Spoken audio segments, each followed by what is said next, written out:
Hello everyone. In this vlog I'll be heading out to start a new tree drawing. One I'll finish later at home with watercolor paint and colored pencils. This video is a little bit different from my usual ones because there is emotion involved. And it actually comes with a bit of a trigger warning as it deals with saying goodbye. Although this isn't meant to be a depressing vlog at all, and the artwork is supposed to be kind of a tribute, it still might upset some people. For which I'm sorry, but it felt weird to make this video and not explain why I am making what I am making. So let's get into it if you want, if not that is also perfectly alright of course. And for those who are still watching, hello, my name is Suzanne. And let's get started for real now.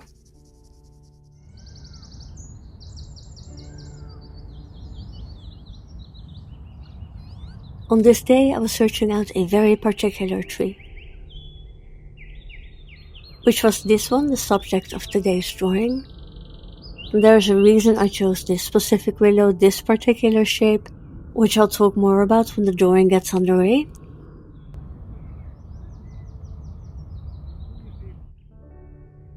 First I tried out a thumbnail sketch to figure out the composition and I was reasonably happy with my first try. Then I drew a larger sketch on the paper and that was accomplished rather swiftly as well, especially given the intricate tree structure.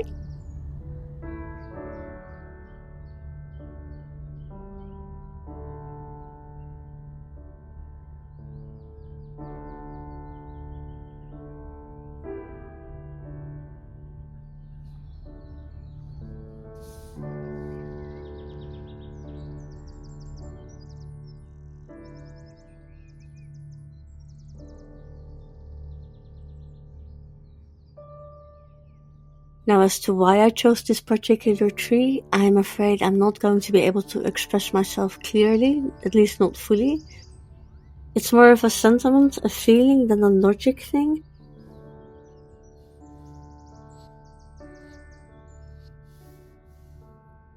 Unfortunately, last year I've had to say goodbye to my last surviving parent. And besides the usual painful parts of it all, there is also an additional issue that came up. One I hadn't quite anticipated.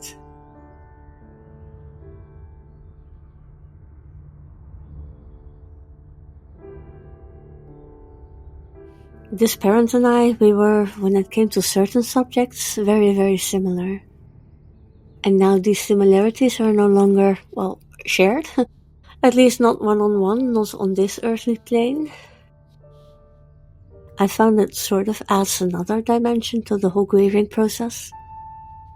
Someone super important in my life who had automatic understanding of certain traits, interests, likes and dislikes is no longer there.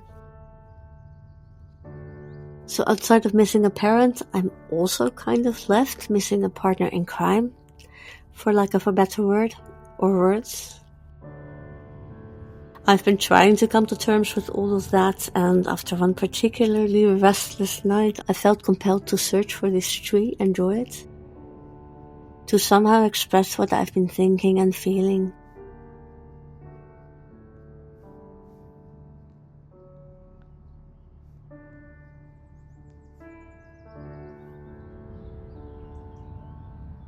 I'd remembered it from previous plein air sessions, you see. This is a favorite work spot in my favorite park, the Amsterdam Forest, after all.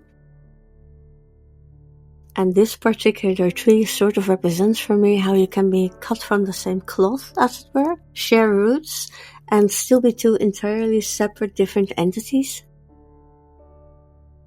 To my somewhat fanciful mind, it looks like they're two separate trees, springing from a shared base, and it even looks like they're holding hands, almost dancing.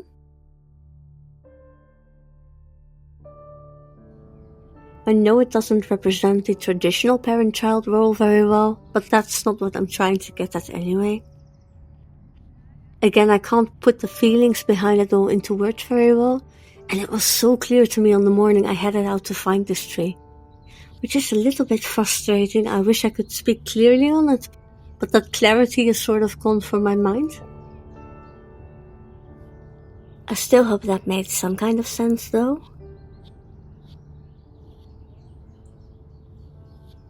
Getting back to the drawing and the day itself for a moment, I made quite good progress actually.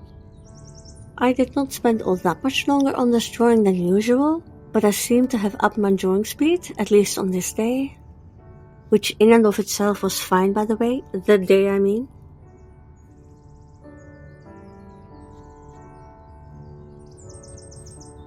Also, I don't even remember being particularly or extra sad on this day or anything. I just worked really hard. Additionally, somewhere during the afternoon, I decided that I was going to make a full-on watercolor painting of the piece. Although some colored pencils were involved later as well, as we shall soon see.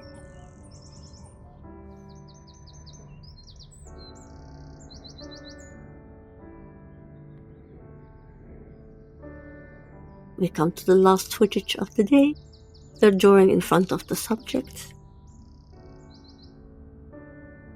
And then it was time to pack up and figure out how to continue with this piece from home.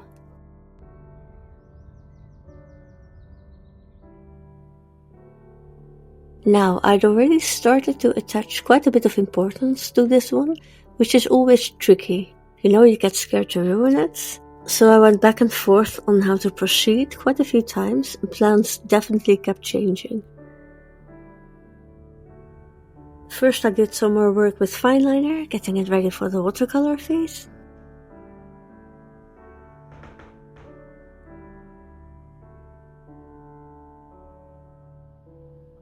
And here you find me in the process of giving everything a nice light wash in a mix of black with ultramarine.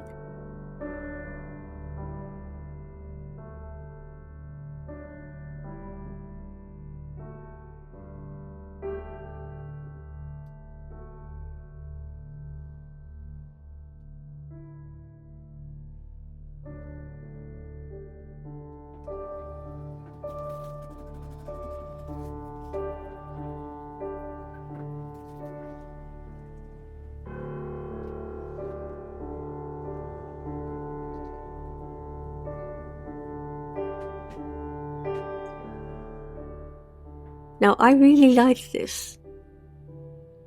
I was seriously considering keeping this layer as the only color for a short while, because I thought it was pretty, a bit moody, which I found rather appropriate. But the parent we are talking about, my mother by the way, may or may not have intervened from the other side. She was very fond of colorful paintings and not nearly as much of a fan of monochromatic work as her daughter is.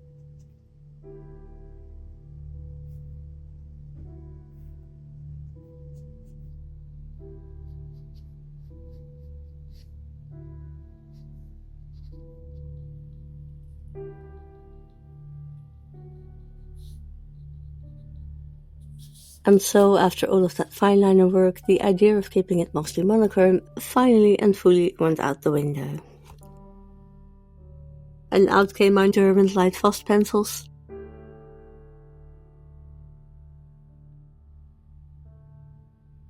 I selected some pencils and I started working on the foliage, the leaves. I have to say I like these pencils a lot, but the light green and light yellow options are limited.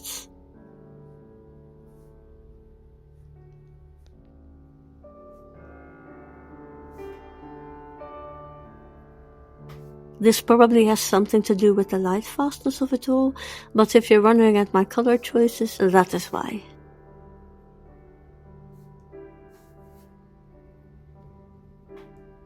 I was actually thinking I might finish the whole thing with these colored pencils, but that didn't happen either.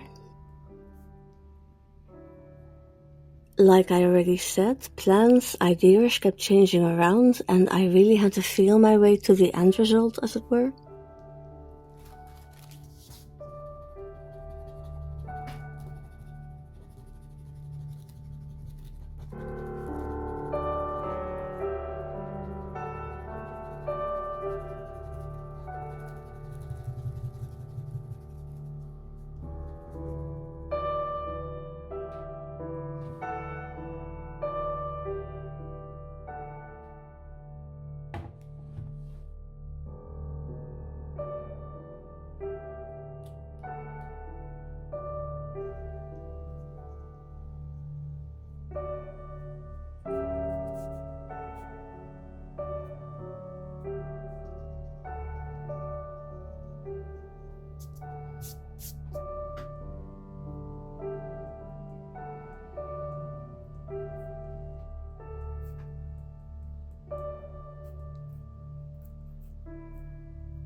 After this stage, I dilly-dallied for quite a few days. Again, I was scared to proceed and ruin it. I came to reconsider doing the whole thing in colored pencil. It didn't sit well with me after all. I think I was mostly worried about losing all my fineliner details. So out came my watercolor paints once more. I figured painting the trunk in browns would probably make them too dark and, well, boring. So I settled for a mix of cheery Indian yellows, a slight bit of ochre, and my current favorite middle red. This is an old permanent red by Horedam Schmink, and it passed my 1-year light fastness test very well.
I had a lot of fun with this. Well, apart from the whole please don't mess this up vibes I also had going on at the same time. Using colored pencils for the foliage worked in my favor as well, by the way. The waxiness of the pencils repelled the watercolor paint, and that helped keeping those parts lighter. The vibrancy of the colors of the trunk did mean the rest of the piece needed way more oomph as well though, including the foliage. But I started with adding another wash to the background.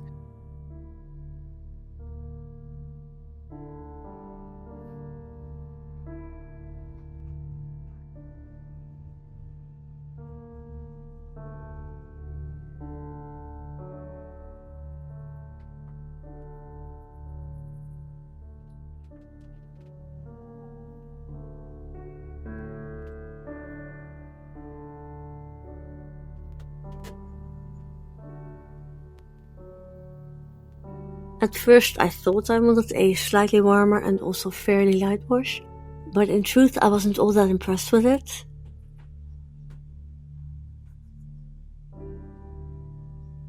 This particular mix is Dado Blue with Rose of Ultramarine and it's really nice.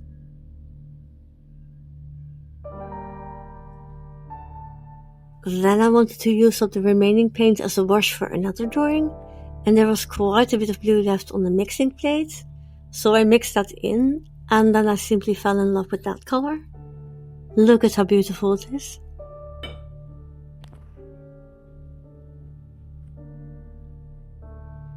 So I changed my mind and went for the bluer and darker version for this piece I'm working on right now as well, which was absolutely the right choice.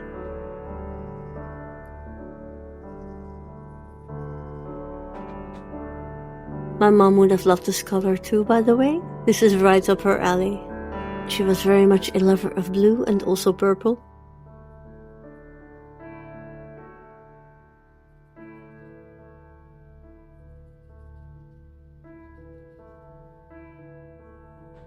So here we are, trunk mostly done and a decent glaze on the background.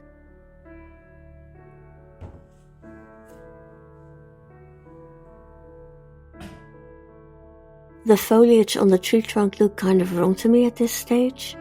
Basically, there wasn't enough of it. But I knew simply going over some parts with colored pencils wouldn't do the trick. The line work and the watercolor paints combined were already too dark for that. So I had to scrub some of the watercolor and fineliner off.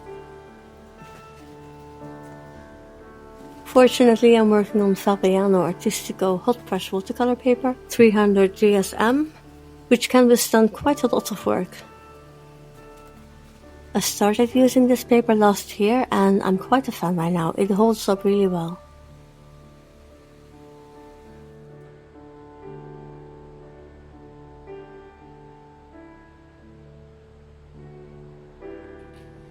I also did a bit of work on the foreground. First I added some fineliner, doing some more leaves and grasses.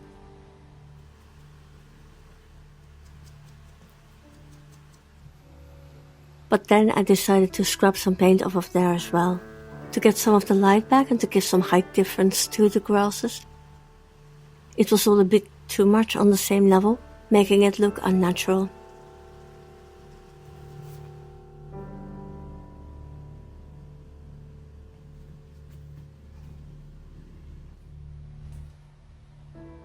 And then finally I decided I wanted a light ultramarine wash over the bottom part, making it more blue than green, a bit more otherworldly. Did I even mention I'm not going for a realistic effect here? Given the feeling and the intent, I want the whole thing to be more dreamlike, more symbolic, have an otherworldly atmosphere.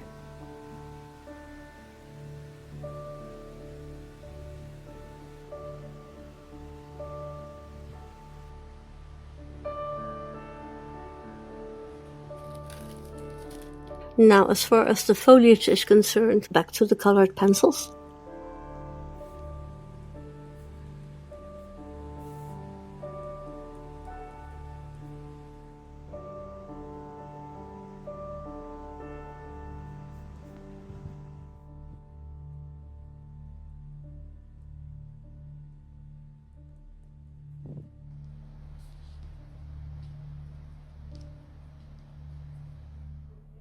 Then it was time to decide on the top part.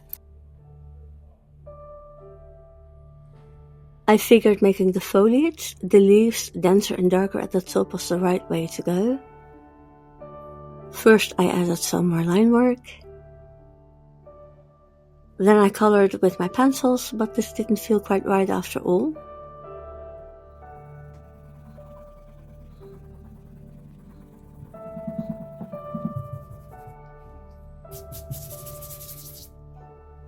So out came my watercolors again, and I added a light glaze of dark blue at the top.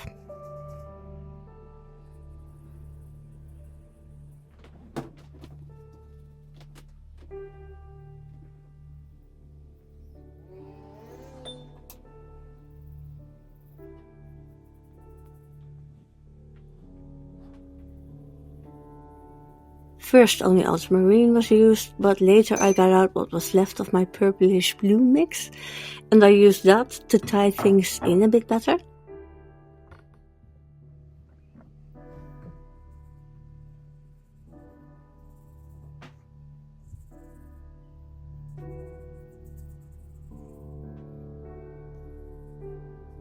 I really liked how that looked. I also redid my background wash, made it slightly darker with my leftover blue mix. But these were only very light washes, I was being very careful.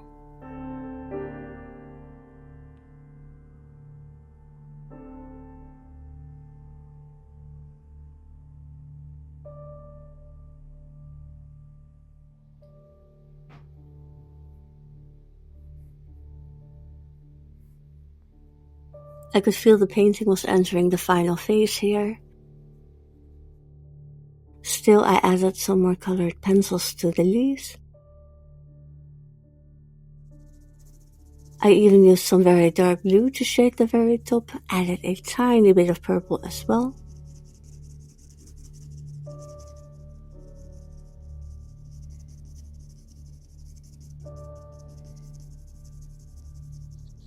And then it was almost done.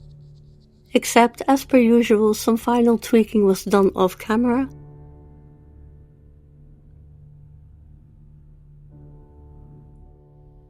Finally, it was time to cut the finished piece off the board.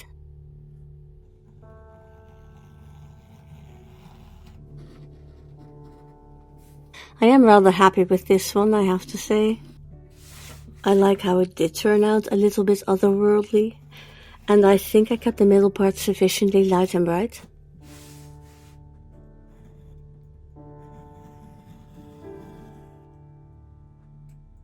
Is it obvious what it symbolizes? No, not really, but I know what it means to me, and that's actually all that matters in this case. And I think Mum would have approved of this one.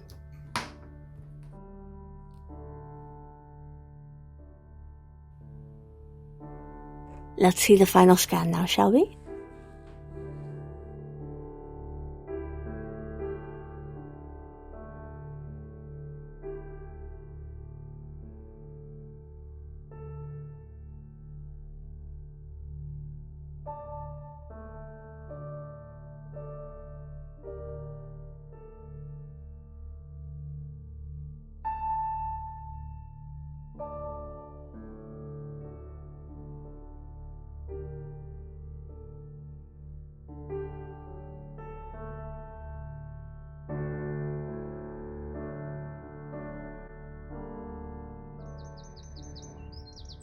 And so, if you've made it all the way to the end, thank you so much for coming on this small creative and somewhat emotional journey with me.